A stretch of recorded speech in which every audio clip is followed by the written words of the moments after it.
নমস্কার দর্শক বন্ধুরা, আমি প্রতিমা। কুকিং উইথ প্রতিমা চ্যানেলে তোমাদেরকে অনেক অনেক সুস্বাগতম। আশা করি তোমরা সবাই ভালো আছো, সুস্থ আছো। আজকে আমি তোমাদেরকে বেগুনের একটা খুব টেস্টি রেসিপি শেয়ার করব, সম্পূর্ণ নিরামিষ। এইরকম একটা বেগুনের রেসিপি হলে না, ভাত রুটি সবের সাথে সুন্দর খাওয়া যাবে। এবং আমি ঠিক যেভাবে বানাবো, তোমরাও যদি এইভাবে বানাও, বাড়ির লোকে তোমার প্রশংসা করবেই করবে, কারণ বেগুনের রেসিপিটা এত টেস্টি। চলো, তার জন্যে দেখো, আমি এখানে একই রকম সাইজের 5 পিস বেগুন নিয়েছি।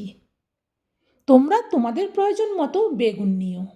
আর একই রকম সাইজের বেগুনটা নিলে একই রকমভাবে কাটা হবে, তাহলে রেসিপিটাও হবে দেখতে সেভাবে সুন্দর। চলো, বেগুনগুলো এইভাবে কেটেছি। দেখো, একটা বেগুনকে আমি 4 ভাগে ভাগ করে নিয়েছি। আর বেগুনগুলো এভাবে লম্বা লম্বাই আমি রেখেছি। এইভাবে তোমরাও কেটে নিও। আর দেখো, আমি একটু লঙ্কা রেখেছি। চলো, রান্নাটা শুরু করি। কড়াই বসিয়ে দিয়ে ওতে দিয়ে দিচ্ছি আমি তেল। তেলটা গরম হলেই ওতে দিয়ে দেবো অল্প একটু হলুদ। তারপর দিয়ে দেবো কেটে রাখা বেগুনগুলো। বেগুনগুলোকে প্রথমে সুন্দর করে একটু ভেজে নেব। শুধু একটু হলুদ দিয়েই ভাজছি, তাহলে বেগুনটা বেশ ভাজাটার কালার হবে। আর এখন কোনো লবণ দেবো না, যখন রেসিপিটা করব পুরো তখন লবণ দেব। এইভাবে তোমরাও সবের প্রথম বেগুনটাকে বেশ সুন্দর করে কিন্তু ভেজে নেবে। আমি এই বেগুনটার ওপর থেকে একটু ঢেকে দেবো। মিনিট 5 বাদে ঢাকনাটা খুলে আবারও আমি বেগুনগুলো একটু উল্টে পাল্টে দেবো।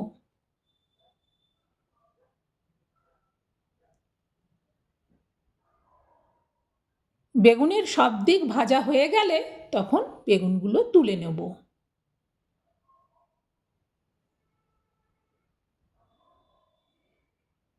সব বেগুনগুলো তোলা হয়ে গেলে ওতে এবার দিয়ে দেবো কালো জিরে, তার সাথে অল্প গোটা জিরে।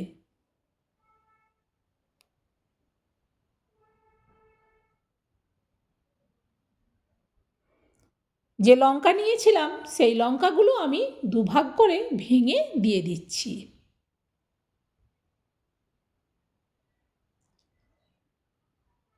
সম্পূর্ণ কিন্তু নিরামিষ করব। দেখো, দিয়ে দিচ্ছি ছোট চা চামচের 1 চামচেরও একটু কম আদা বাটা। দিচ্ছি প্রয়োজন মতো হলুদ। আর দিচ্ছি অল্প একটু গুঁড়ো লঙ্কা। যেহেতু কাঁচা লঙ্কাগুলো দিয়েছি ভেঙে, তাই একটু লঙ্কা কম দিলাম। এরপর এতে আমি দিয়ে দেবো একটা বড় সাইজের টমেটো কুচি।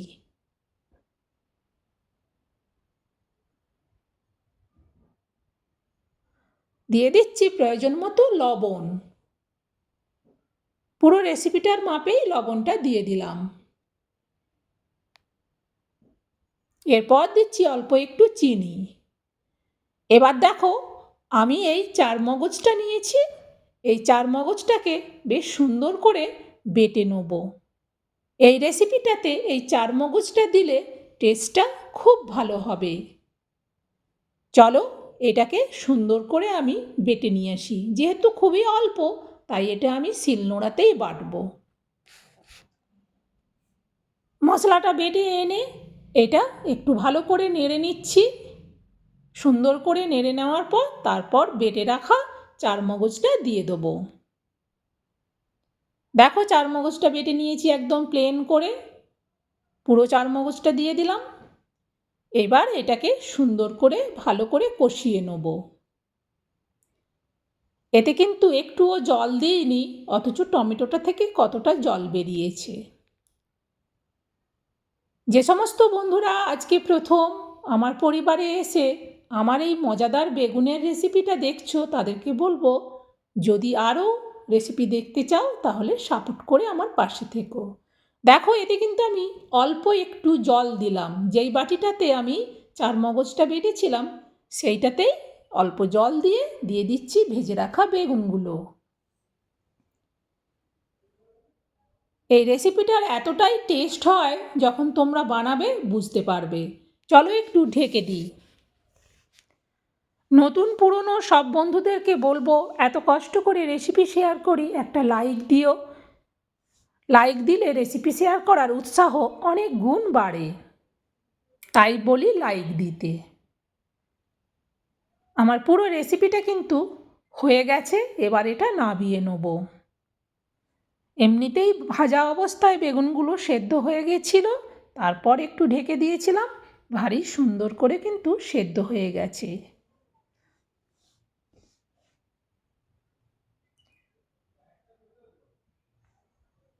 তারপর এতে দিয়ে দিচ্ছি হাফ চামচ বাটার। তোমরা বাটারের পরিবর্তে ঘি দিতে পারো, কিন্তু বাটার দিলেও হয়। আমার বাটার দিলে ভালো লাগে, তাই আমি বাটার দিয়েছি। এই কাঁচিটার মধ্যে আমি ঢেলে নিচ্ছি। এই রেসিপিটা দিয়ে গরম ভাতে নিরামিষের দিনে এত সুন্দর খাওয়া হবে, তখন তোমরা বুঝতে পারবে, যখন ভাতের মধ্যে মেখে মুখে ঢোকাবে যেন মনে হবে অমৃত খাচ্ছ। নতুন পুরনো সব বন্ধুকে বলবো, লাইক দিও, কমেন্ট করো, আর এটা শেয়ার করে দিও, যাতে সবাই এই রকম মজাদার রেসিপি বানিয়ে খেতে পারে। এটার স্বাদ এত বেশি, তাই বারবার বলছি বেগুনের রেসিপিটা বানিয়ে খেও। অনেকে কিন্তু এই রেসিপিটাকে বলে বেগুন সুন্দরী। বেগুনের এরকম একটা মজাদার রেসিপি শেয়ার করলাম, দেখো তার উপরে আবার দিয়ে দিচ্ছি আমি কিছুটা ধনেপাতা কুচি। শীতকাল মানেই ধনেপাতার একটা আলাদা টেস্ট। ধনেপাতাটা এইভাবে দিয়ে দিলাম।